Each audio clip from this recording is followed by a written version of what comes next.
kuremekedza our pastor nalay leader nevakuru vose vanokudzwa nokukokwa kuya kuno tida kukwazisa mose church yaMwari vakatengwa neropa raJesu Kristu. Amen. Chifarawo ndauya nemunina wangu baba Daida ndangova ndikati kufamba vaviri ngatiperekedzane. Saka mufaro wangu zvikuru kuva nzvimbo ino neni handisisiri muedzi pano nditava hama nehama. Saka ndakasununguka chaizvo chaizvo. Zvino nhasi kuno nenyasha dzaMwari toda kuti tingokurudzirana tichiziva zvokuti tiri mumwaka wedu weharvest. Ndinoda kungotaura pamusoro pesimba remhodzi, the power of the seed. Simba riri mumhodzi. Nyange ndikatadza kusvetuka ndikadii zvangu ndikatadza zvese izvozvo, asi ndinokumbirisa kuti tizive tiri kutaura pamusoro penyaya yesimba riri mumhodzi, the power of a seed. Takanangana nemwaka wedu weharvest. Pataverengerwa pokutanga ndingati ndichitaura kutanga kuna Genesis chapter 1. Mwari vakatanga nokusika. Kubva pavhesi 3 vari kutaura ngakuve nechakati, Mwari vachisika vachirayira zvese. Tozosvika pavhesi 11 ranga razuva rechitatu. Mwari ndopavakarayira kuti pave nezvinomera, uswa nemiti inobereka michero, uye nemhodzi, maseeds. Saka chinokosha apa ndechekuti tizive kuti chinhu chinonzi seed, mbeu, yakasikwa pazuva rechitatu. Zvese zvinoitwa naMwari zvine significance, zvine zvazvinoreva. Tinoziva kuti seed yaimirira mbeu yomukadzi. Pana Genesis chapter 3, Adam naEva vadonha vakanganiswa naSatani pamberi paMwari. Pane panozonzi naMwari vachipa judgment, vachitaura nenyoka Satani. Vanoti, ndichaisa ruvengo pamukati pemhodzi yako nemhodzi yomukadzi, uye mbeu yomukadzi ichapwanya musoro wako. Apa ndo pandinoti madzimai munofanira kunzwa kuti Mwari akakuremekedzai. Mbeu yomukadzi yaitaurwa apa ndiJesu Kristu. Pana Jesu achizvarwa nemhandara Maria, Mwari vakanyenyeredza murume, vakatanga kuita basa rokugadzira muponesi wemarudzi nemazera aizouya kusanganisa nesu.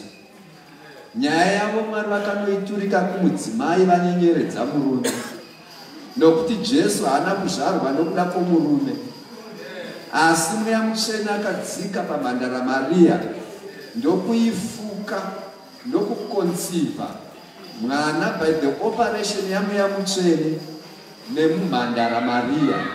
Murume akaiswa paside. Saka dai ndiri mudzimai nhasi ndaenda kuzvinzwa kuti Mwari vakatiremekedza. Akasarudza kuti mbeu musununguri wavana vavanhu Jesu Kristu azvarwe nomumudzimai. Asi haleluya. Asi Mwari chaari kutaura apa ari kuti chichazoita kuti vanhu vadzikinurwe imhodzi yomudzimai. Saka Mwari vachiona ruponiso nevanhu vaifanira kuzoponeswa, he prepared a seed. Tiri kutaura pamusoro pesimba riri mumhodzi, the power of a seed. Pazuva iri remusi wechitatu in God's creation calendar, ndo pavakarayira kuti zvinomera ngazvimere, uswa nemiti, ndo pakasikwa seed, mbeu. Mwari vachida kuti miti irambe iripo kwemakore nemakore kusvika nhasi, almost 6,000. And in fact, it's even more than that. Pakusikwa paAdam, vakaisa simba iri rokuti pave nemasango, sango rakapakejwa musiti. Muti wamunoona panze nomumho wawo wakabva pasidi. Mwari vakatotanga nesidi pasati pabuda kana muti uyu unobereka maflowers ava tiri kuona panapa. God started, he packaged, vakaita pack muti uyu ukakwana pasidi. When God saw that seed, ngatiti muti womugamutiri nokureba kwawo kwese uchienda mudenga, it was packed in a seed. The seed yaiva nepower to produce that giant tree. Mwari vachida kuti kuve nemasango, he started with a seed. Musidi imomo mune simba rokuti muti uyu uzvireproducer and reproduce. Seed yaitaura mangwana ezvichazouya. He started achida kuti tizova nedura rakazara nechibage.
Mukomana kainzi John Wesley,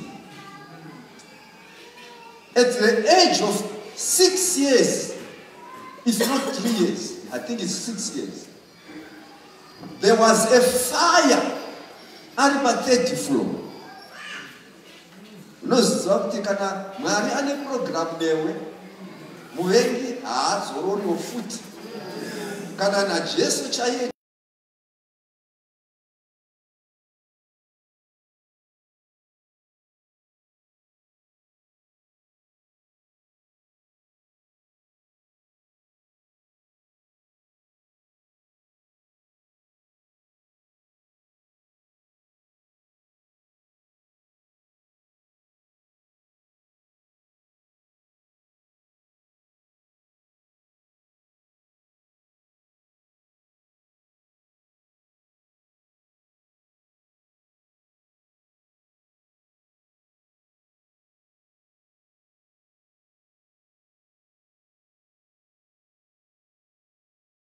Realize kuti pane mwana wana asipo, John Wesley asara kutete.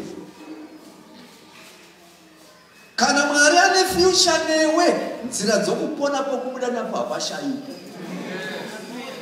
When there is potential within you to achieve a program edenga, Mwari vachaita mabhinda uko, Mwari vachaichina shina, Mwari vachamira, there will be a way where there is no way.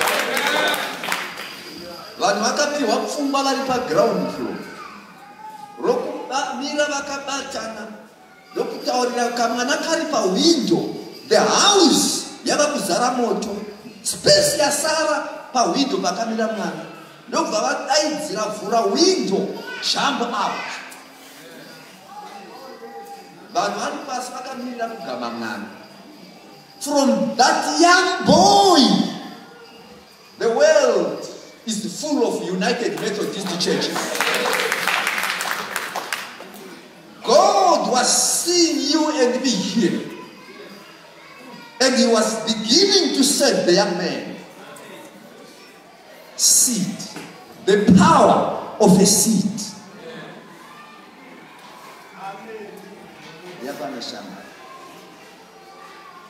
This young man, mana mudiki kawa, munogona kumuhendla zvamunofunga, asi musingazivi kuti he is but a seed. Zvaachazova remangwana ndo richataura. Asi Mwari akasika akatopakeja zvese. He is like flour iri muoven yevari kubheka. Theirs is to tune up the temperature. Asi ma-ingredient anobudisa keke agara aiswa. He may have to go to school to frame a mind, the character. The parents may have to teach day after day to frame a mind, the character. He may have to have certain friends to build his character. The ingredients for who he is to be are in him. But the temperature and environment must now be tuned. Mubereka akachenjera haatauri mazwi yokumupotsera kumwana, because in the seed is a future which is awaiting revelation. Seed. Ane mwana somubereki kumba wakabata rushava pamaoko.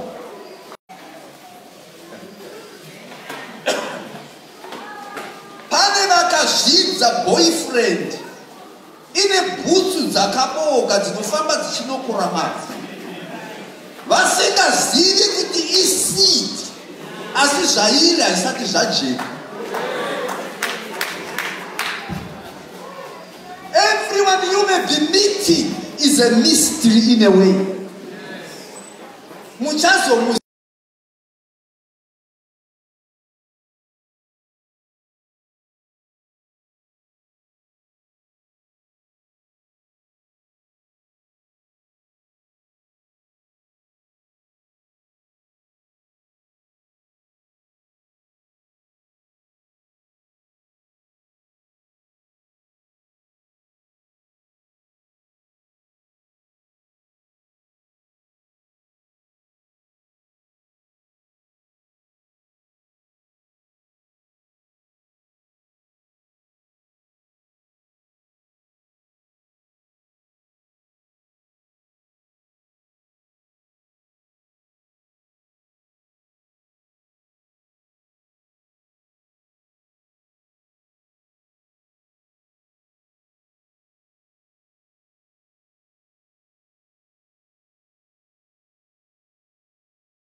mangwana.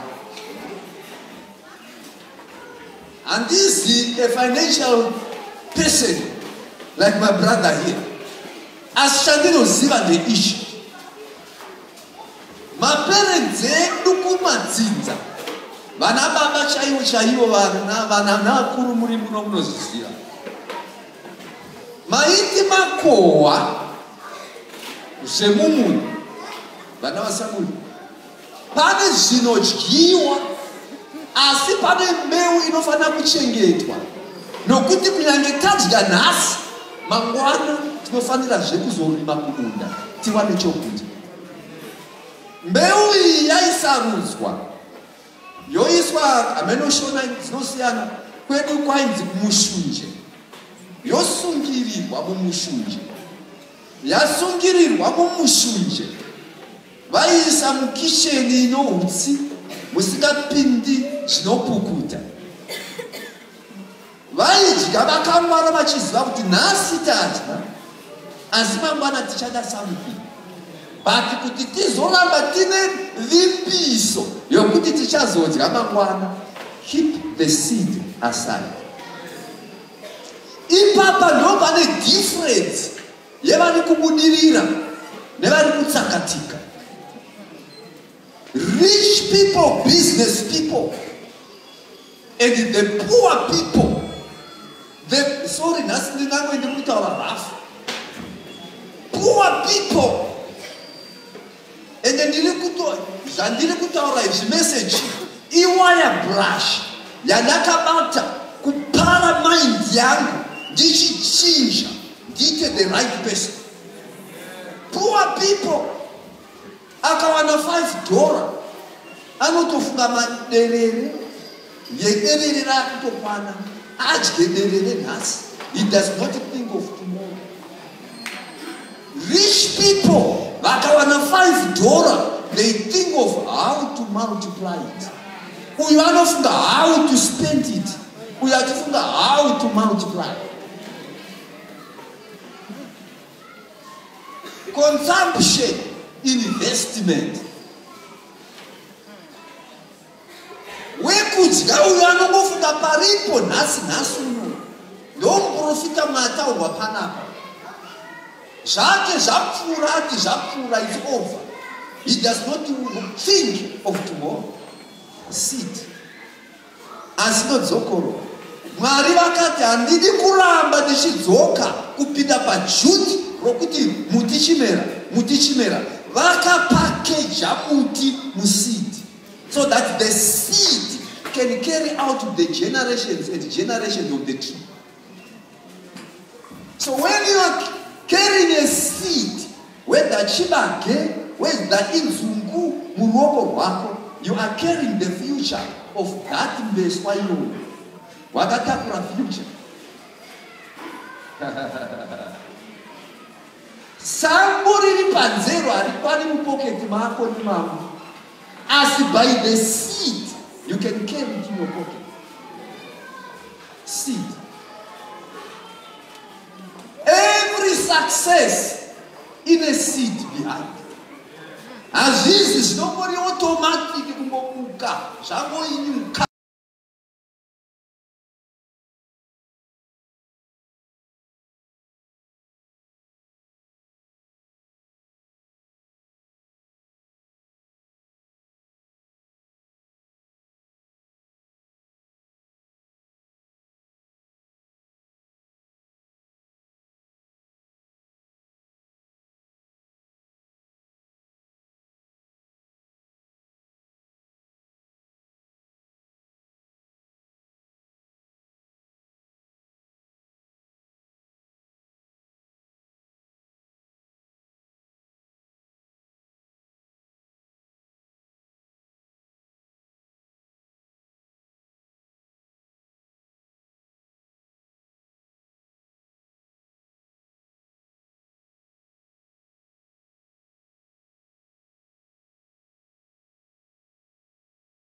It's very possible kuvana Mr. Holy mapingire holy asi kana ruoko rune plaster rusingagoni kufonyoka uchibhenda kupinda mupocket kupawo chifu.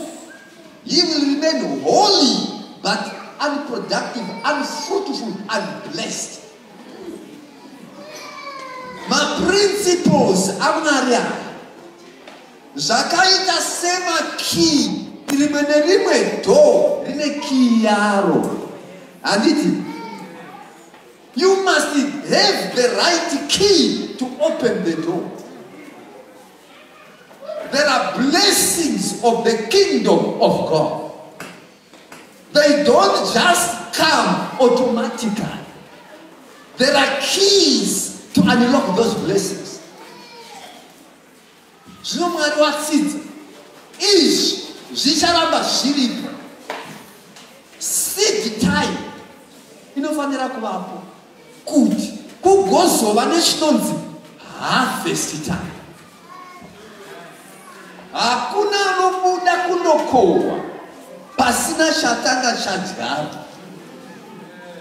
Kudyara ndokunodetermina zvichazokohwewa mangwana. Mukadhisaidha kupostpona kudyara, matopostpona kukohwa. Harvest time is a product of seed time. If you want to habitually reap the blessings of God, you must habitually sow for God. Iro Bible rakataura pachena mai mzite chipavhurire uchakodzwa. Anodyara zvisho achakohwa zvisho. You determine your harvest by your sowing. How much you will harvest is in your hands. If you want to harvest more, sow more. Apo Mwari hapana feja. Nokuti zvawashyarira zvinokohwewa nemuridzi. Haizi bhiri rezesa rinorasika adhiresi roenda kunext door. Adyara zvichamuvinga. Adyara ndiye achakohwa. The power of a seed. Seed. Handitaverengerwa paya kuti nyika yese nekuzara kwayo ndezvake Mwari. Hakuna ane simba kana achiziva zvaari kutaura. Anogona kubosta kuti zvandini Mwari havana contribution on me. Pawakatsika kana uchichera mugodhi, wakatsika panyika yaMwari. Kana uchichera mugodhi, zvauri kuchera zvakavigwa naMwari pasi pevhu. Chaakaita Mwari akapa vanhu njere kuti tigone kuexploita zvaakatipa. Vamwe vakapiwa pfuma mumakumbo yokumhanya sana Usain Bolt, earning millions by running.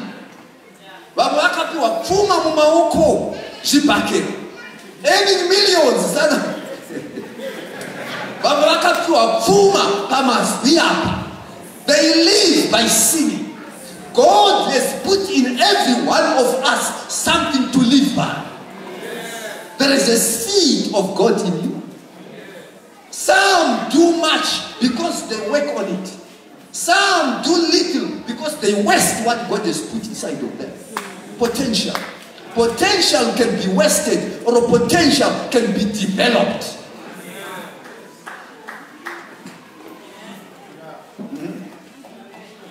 The power of a seed. Hakuna anoti andina chinakapiwa na Mwari. Sometimes what you need is just the environment. You already have something God has put inside you. Chirimo.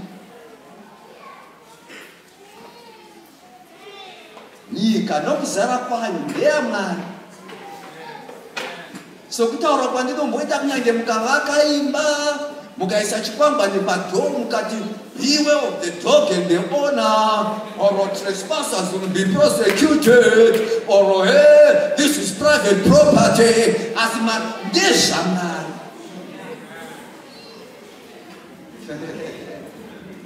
ndosaka hamuna kuaplya kuzvarwa ende hamuaplyi kuti ngatimboita debate tinyorerane chibvumirano nochibva here pano pane muridzi the real owner anonzwa Masport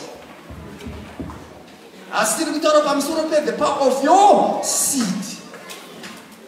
When you hold a seed it looks small. When you hold a seed it looks too simple, but it is carrying a whole future. You see, vamwe zvamuri izvozvizvi pana mai nababa vakadyara vachishingaira vari mukereke, ukatomborenzenga ukatomborasika vakatombochema nezvako vachitaura kuti mwana wapenga mwana uyuyu musoro watenderera, asi somewhere somehow in an unlikely place you found yourself going back in your mind to the things of the beginning. Nyaya yokunamata nokuda kweseed yakadyarwa naSarai. The power of a seed. Nyaya yeseed inounza pfungwa dzedu to think of the future rather than to just finish things now, eat everything now, consume everything now. Ndo panouya kukosha kwechinonzi tithing. Ndo wisdom yaiva vabereki vedu yokuti chamakohwa mudye zvese, chengeterai mbeu kugadzirisa remangwana. The seed fixes your tomorrow.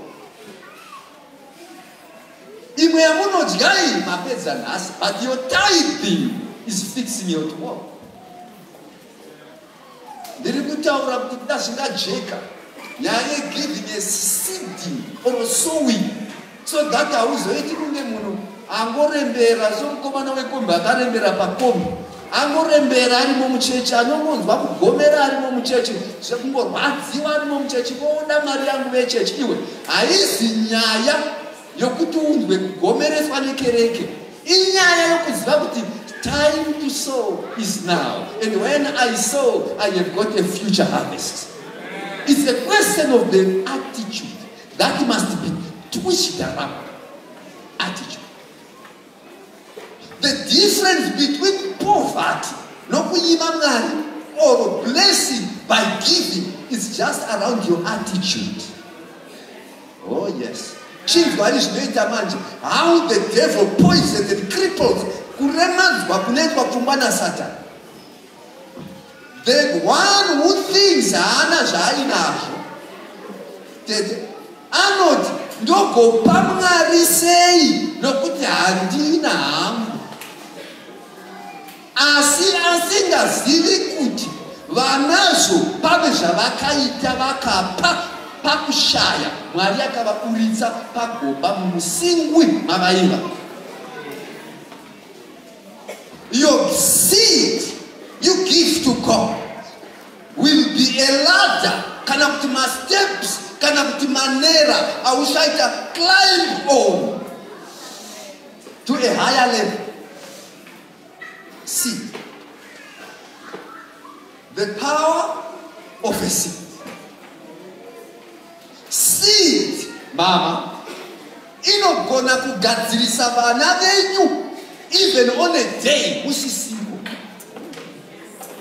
One day vashava kunyika youtorwa kudiaspora yakauya, achapinda patsekwende pakamanikana. Imi musisiko muri kupi kana maenda mafa panyika ino kana kuti muri kuno kuZimbabwe.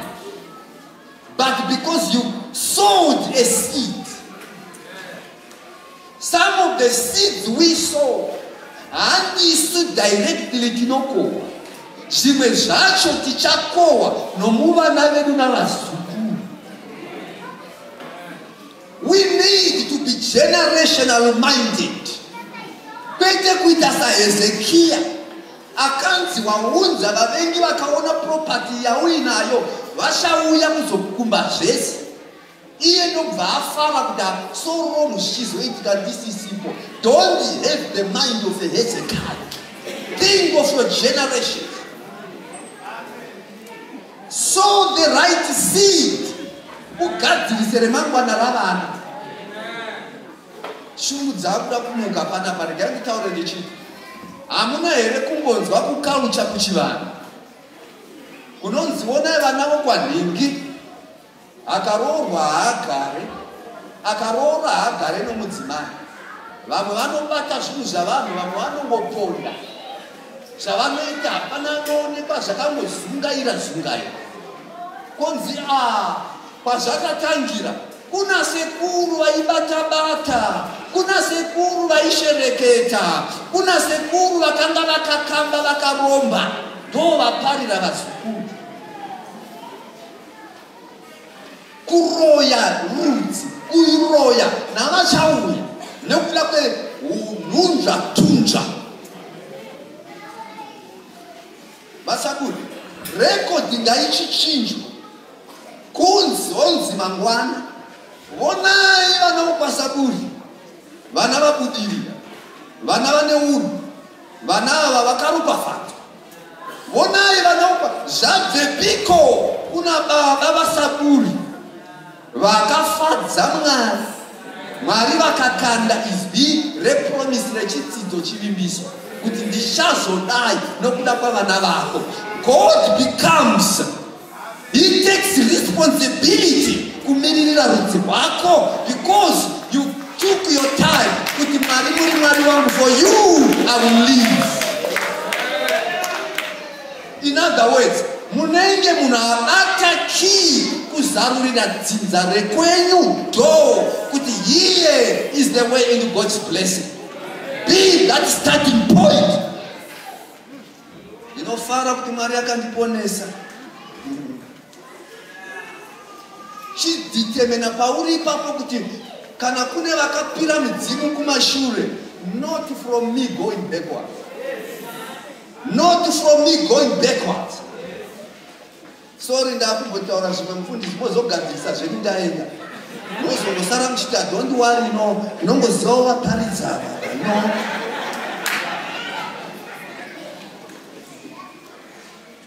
Vamwe vedu makristu tine maindi yokumusha yokupfuka chaunongofunga kutaura nyaya yekuti vana vandigomeresa vandirwadzisa vachazviona. You worship your moody character kubva wati kwindi kuita mudzimu chaiwo chaiwo. Yakwana nguva yokudyara the confession of progress in your life, the confession of progress muvazukuru chimbosvika paunotaura kuti ava vangu vandakazvara ava vachakunda nezita rajesu, vangu vandakazvara ava vachavamhare nezita rajesu, vangu vandakarera ava vachabudirira nezita rajesu. Haikona kungoti vachazvionera vachazodai. Sow the right seed. Atidi vane pfungwa inenge yomudzimu okumusha okungopfunga kungopingira vanhu basi zita riri ravo. Open the door. Declare progress. Declare progress. Ndini sekuru wako vazukuru vangu, they will make it, they will be champions. Atidi mweya waHezekiya musoro mundadya ini nhasi ambeno zvavo mangwana kunge nhubu dzokumarayoni anoti apedza kumwa mvura apedza nyota yake oitira chine mutsime yokuti ambeno vachazotengera ofamba wedu. Laying the foundation for generations of successful people. Hello? Simba reseed. Ndoramba ndichidzokoro. Mwari havachazodzoki vachiti let there be, let there be. Vakapackage everything in the seed. The future is now gathered by the seed. The future is now guaranteed from the seed. The seed is the promise of a tomorrow. By the seed we are assured zvichava. Seed.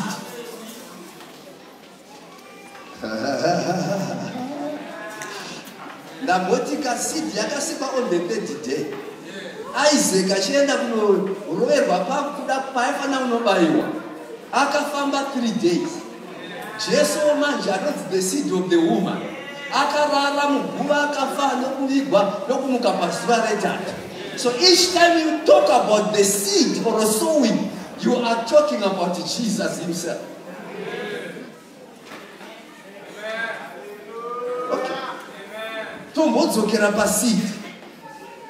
Pane zvinhu 3 zvakaiswa naMwari museed. Handisi kutaura dzedu dzakamuchikwa, dzisina simba rokuzvipropagata. Makonotenga yakamuchikwa yemusidhiko oro pioneer. Garai makaziva kuti munoda kudzoka munotenga futi, nokuti yamadyara yekungodya haichina simba rokuzvipropagata. Asi kune dzakasimba original naMwari. Idzo dzine simba nokuti dzakataurwa naMwari. Let the seed reproduce. They are carrying the DNA. Yakakomandwa nesimba rowamasimba ose. See, I'm not talking of GMOs. I'm talking of originals. Usava kutendi mu GMO. Be an original believer. See, that pane door inovhurwa nechinonzi prayer. Asi prayer pane madhoo aisingavhuri. Panoda chinonzi giving. Pane door inovhurwa nokunonzi kuva mutsvene. Asi pane pamwe pasingakwanire kuva mutsvene zvikagadzirika zvese. You also need certain action. Zvinhu zvokwamwari hazvisabvisitani. Ndinowanzotaura kuti zvakaita somunyu neshuga. Hamungati chiregai kurunga munyama nokuti tine shuga. Musaisa munyu, isai zveni shuga yakapanda. Shuga ishuga, munyu. Giving is giving. Prayer is prayer. Each key opens its own door. Apa wamuri kuona akabata maiki achitaura kwamuri. Ndo inonzi kurukura hunge wapotswa. Ndiri kugumbukira Satana zvakumugumbukira tu. Akanditorera nguva akawaiwesta. Ndingafanira kudai ndava pamwe parinane. But my attitude took too long to be straightened down. It's my confession. Panyaya yegift.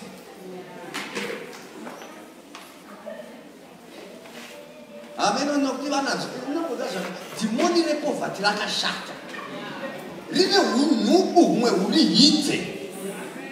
If you see somebody prospering, instead of saying, Mukoma, zvenyu zviri kufamba sei, teach me also. Dhimoni repoverty rinokukupa mweya wokumuataka. Chigoona zvinoitika kumunhu. Vepababa munini vakatanga kusimukira. The other poor brothers will begin to gang around you. Anenge ane chikwambo. Ari kutitorera sei tisina yarega nazvo. Ari kutora zvedu. The spirit of poverty, that demon of poverty, it's an ugly spirit. It makes you to attack those whom God is blessing.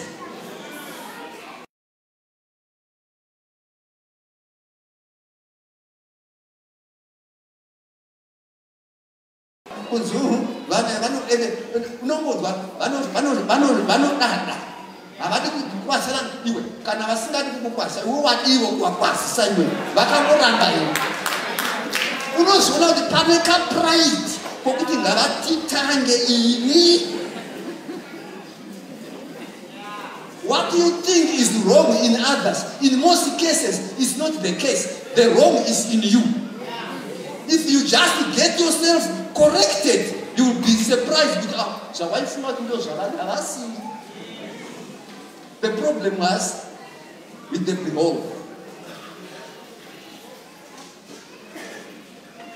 The power in the seed.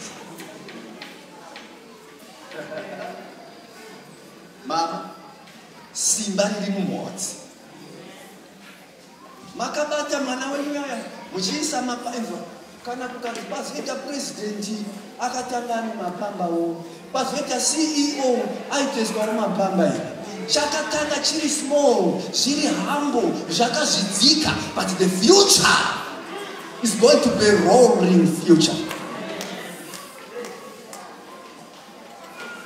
Wait for a many season. Kana zvakwana ndo pamuchazoziva kuti zvataiona handizvo. You will correct your thinking when the season has come. Hello. Hamuna kumboona here zvinoitika izvezvi. Hakuna nezeno mumeno. Hakuna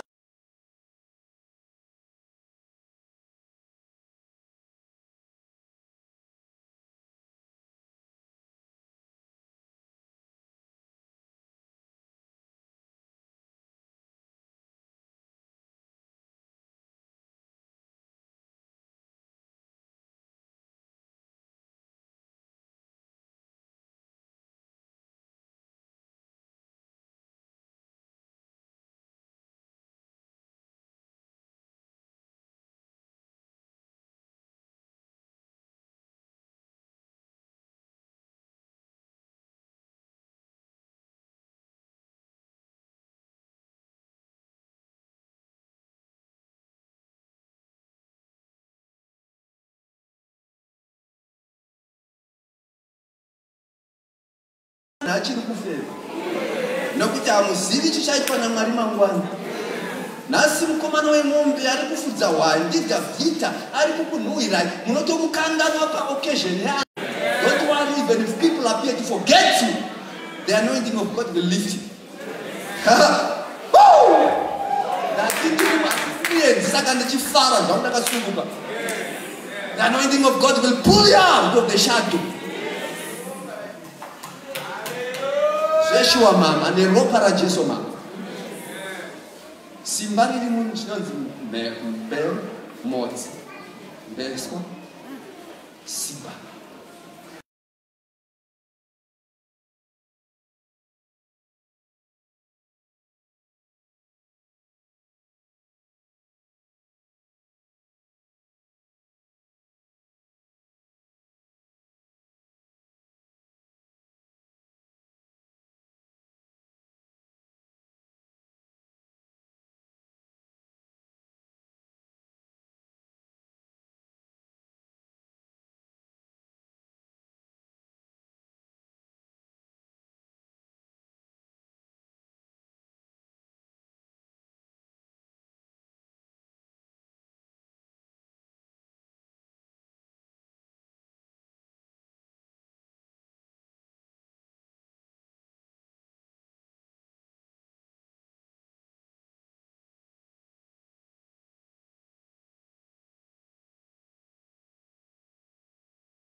The seed it must die.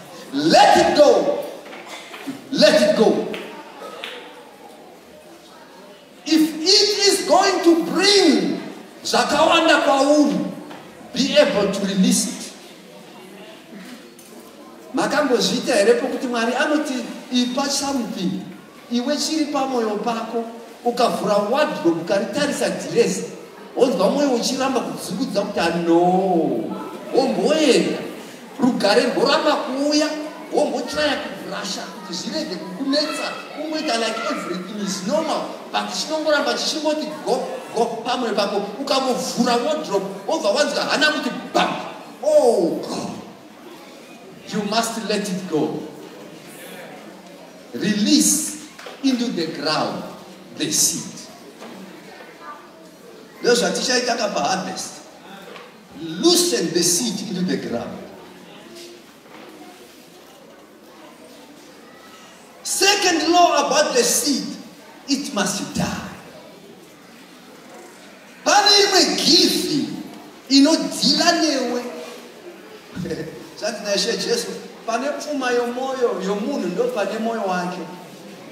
It's not so much about the money. It is your heart to God. Ndosaka mfundisi vaparidza pano mai Machando anditi vataura nenyaya yokuti tongomupa chenjeri nokuti pagiving it is more of a transaction of your heart being given to the Father. It's your heart. All about it is just about your heart. Moyo wako. Ndakambonyarirawo zvangu mwe muparidzi mwe kuna imwe nzvimbo tichiri vakomana chifamba chiparidza tiparidza kunzvimbo ikoko paridza mutungamiriri anga aripo akafara chaizvo inini zvamunoona ndobva ndapedza mbudzi panapa.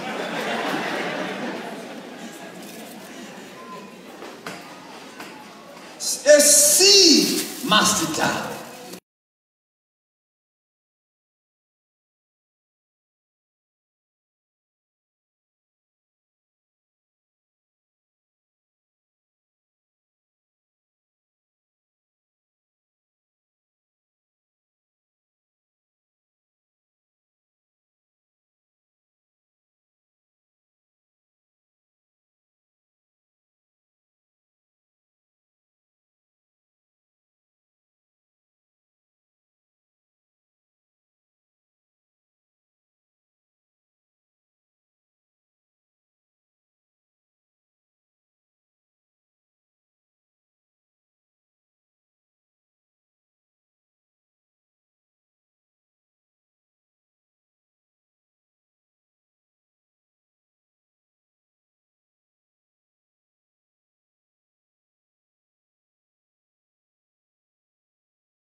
When you hear akangavigwa Lazaro wamuka amuzoti pamwe akavigwa achiri kufema, you know kuti munanga umwoyo, it must be the hand of God. Kumwe kunenge kunonoka kunezve kwenyu mari vari kugadzira stage yokuti when he does it you will know it is only the hand of God.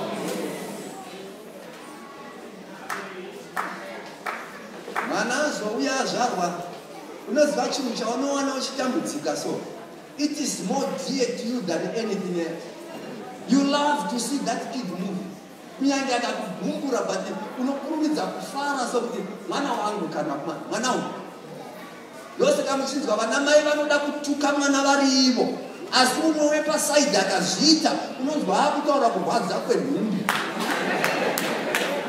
They are protective of their own.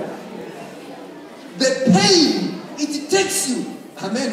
Ndosaka makorokoza pano vachipenga nokuti pavanodzika pasi apa, the torture of working underground. Achibuda munhu asina difference nefu, unozongona kuti munhu nokuti uri kufamba vuwa. The greater the pain, ndosaka muchiona our brothers mawo veterans vachipenga they think of what they went through. Isusu we may not understand them. They reconnect to the pain. Yokurara uchiona nyeredzo akapfeka gumbezi rachemberedzo kumusha raoka. You have no guarantee of where to eat. You don't know what you are drinking is. Your future, your career, everything musango. You don't know whether the parents are still alive for years.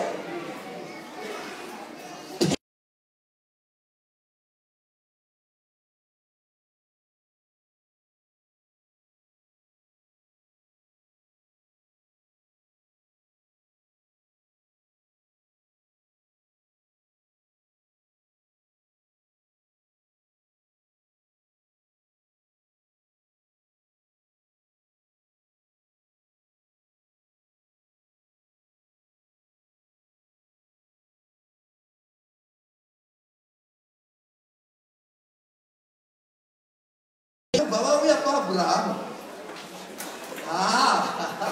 Pane nguva yavaimbouya kamari kwa Abraham. Vachimbomupa kuona, vachimbomuti chita this, ndichazokuita I am your El Shaddai. I am the Lord Almighty God. Walk thou before me and I shall be with you. Vachitaura visions of 430 years to have come. God was not yet very intimate in his dealing. Now, until one day, he showed that when he said, Ndipo Isaac, mwanakomana wako, mumwe chete woga, waunotisisisa.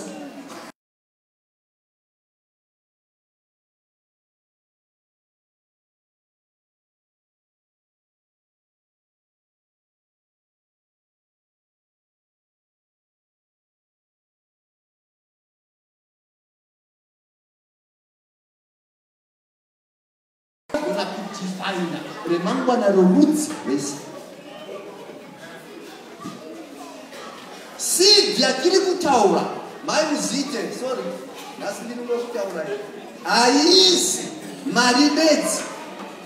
It is the sacrifices you are prepared to make for the sake of your love to you. Kuno mumwe Mungu. Sorry to use yourself. He has a career. He must pursue. And he sees himself being somewhere, someday. But then when he says, leave everything, save me. Maybe he was dreaming to be a pilot. God says, forget about the ndege nematenga. Ivamfundisi. Chiyo chigara pano. Nevamwe kuchingofudza white dzangu. Dzimwe white dzacho dzinonetsa. Dzinononoka kuuya kuchechi. Dzinoborova. Kana dynamo dzichita.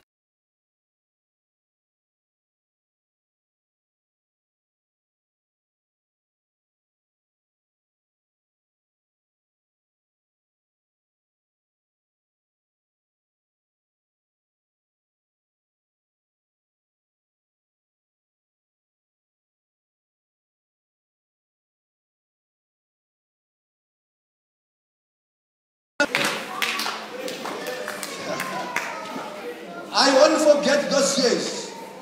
During a student by university, by my holidays, taienda kumusha. Mariva izita kuti pandino apply nzvimbo ye temporary teaching yepa holiday. Waikani wakunonzi kumsango the back of the beyond. Kusina church. And you could now Sunday yokutanga waiti ndini here ndakarara panapa. Kusvikira watanga kutotsvaga kwekuparidza. Mwari otanga kuvhura madhoo. Nokuti seed in a potential yokuta open up. Hamuna kumboona mudzi here unopinda nepasi petara. Muchiona tara ichitsemurwa nomudzi because it is the force of life. Magonyeti anopfuura tara haitsemuki, but that which is the force of life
vamwe vachakurumidza kufamba isina kukwana nokuda kwokunge vasokeanesi nechakaiswa naMwari. Asi ukakoshesa kunyange vagandanzana makanzi munokuridza ngoma kana zviri zvo zvakada Mwari, uyai muiridze sanje kusande amuzive chichakupai makore mazhinji pangoma ipapo. If this little light of mine, I'm going to let it shine. It doesn't matter. Achisi chihombe, achisi chokutaurwa pasi rese, achisi chokunzi vauya vatai mabhegi namabhaibheri vauya, achisi chokukombwa nevamoya. Asi kana zvakafadza Mwari, tichairidza ngoma, tichairidza ngoma, tichairidza ngoma. Don't despise your seed.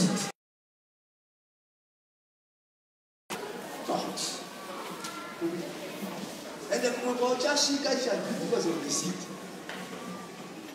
Seed, you know, Simon create a visa. The power of the seed.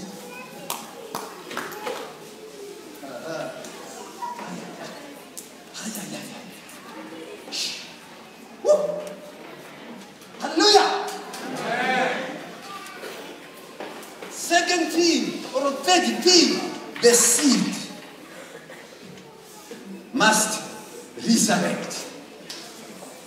Hakuna chinongova kuna Mwari, especially chaitwa nomwoyo wakachena. Achirori. Musaterera social media, musaterera vepa internet. Giving works. Kana muchizviita according to the Bible. Musati inzwai. Shamari yangu yakaenda vachiweshe vaiti usakopa bhuku yedofo. Iwe vatire kutsvaga munhu anotaura zvinopembedza weakness yako. That's why you don't grow, because unounzwa neboys tigere paugere kuti ngatirambe tiri pano kubva waita contract kunamatirwa mu spirit of stinginess. Giving words. Ndakambozvitaura pano ndozvidzokora. Ndakambozarirwa paurwa nekugunduka. Mukereke manzi tipe munhu waMwari angangouya wasina kuparidza zvandaita izvi. Kune dzimwe reasoning dzinobva kuna Satani kungokupumurira zvauri kuda kugamuchirwa naMwari. Ndikarizena kuti yava appearance fee here nomupiwa munhu ndaangopindwa navakereke.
Mushure mazvo mashetsa uyo sarudzai yamunoda.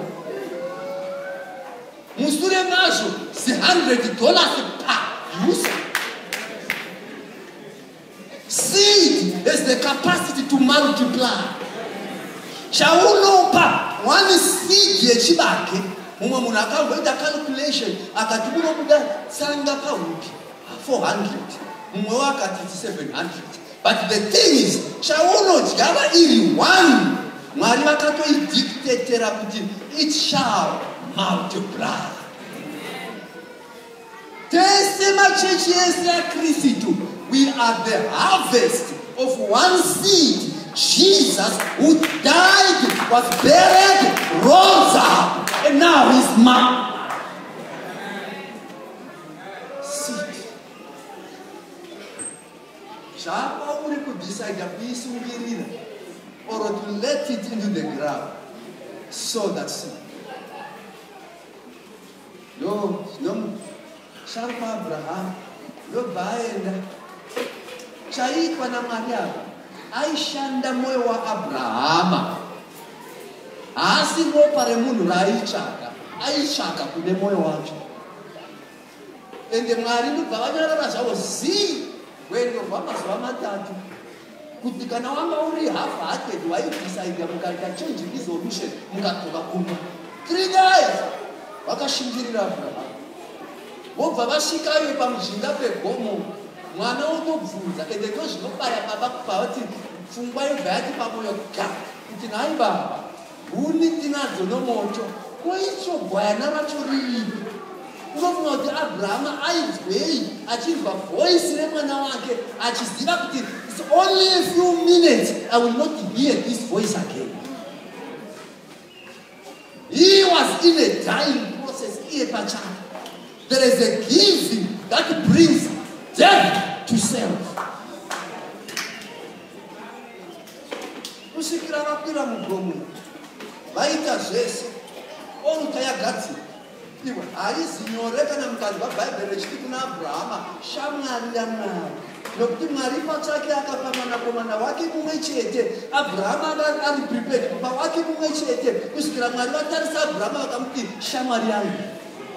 God needs friends. All right. Atorwa mwana asungwa Mwari wakanyarara.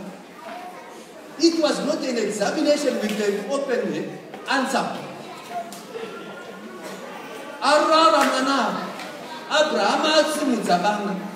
Mwari vakaona kuti chokwadi haadzadzokere shure. It is as good as atouraya mwana. Zvikati Abraham chindwa haana kudaidzwa neizwi raitaura mumwoyo nokuti raigona kunonoka kumupirimutsa. Bhaibheri rinoti an angel of God called from heaven. Ivoice rakatonzwikwa richiita maukira munzeve chaizvo physical kuti arege kuita mistake akauraya mwana.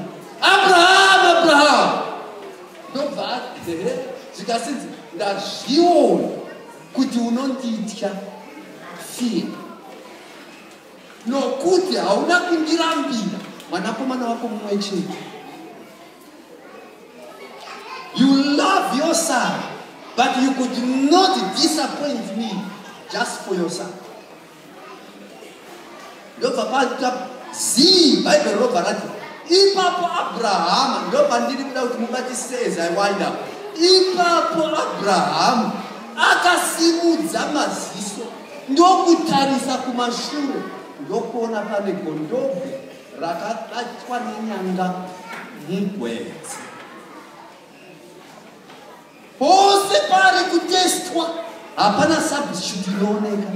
Wasvika pamagumo ekupuruva kuti wateerera Mwari wozoti beu kuzarura maziso. Suddenly you begin to see something. When God is testing you, He gets you tested to the last point, then the blessing, then the reward, then the rescue, then breakthrough, then opening of doors happens.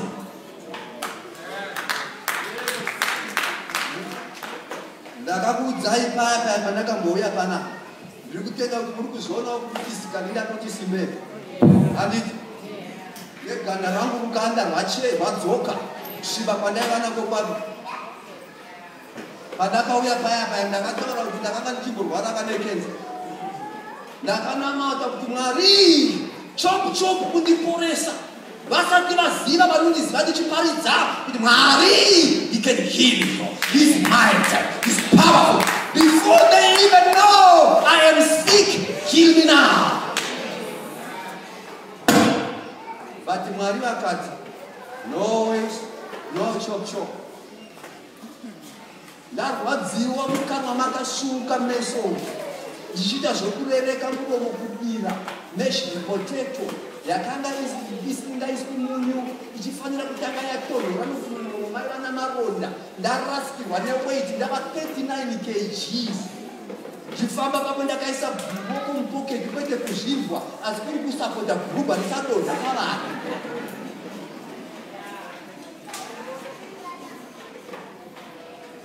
Ndikafuma ndonoudza chiremba taurirana navadzimai hande kwachiremba timuudze kuti zvakwana zvekundidoza nechemotherapy, leave me alone.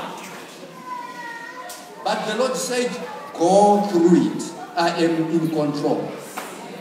God will wait until you get to the end of the rope, then he comes. That's why the Bible says, I will be with him in trouble. He does not say, I will see you until you get into trouble. But even in the midst of trouble, he says, I will be with you. I will be with you. And if he said trouble, I say I will be there.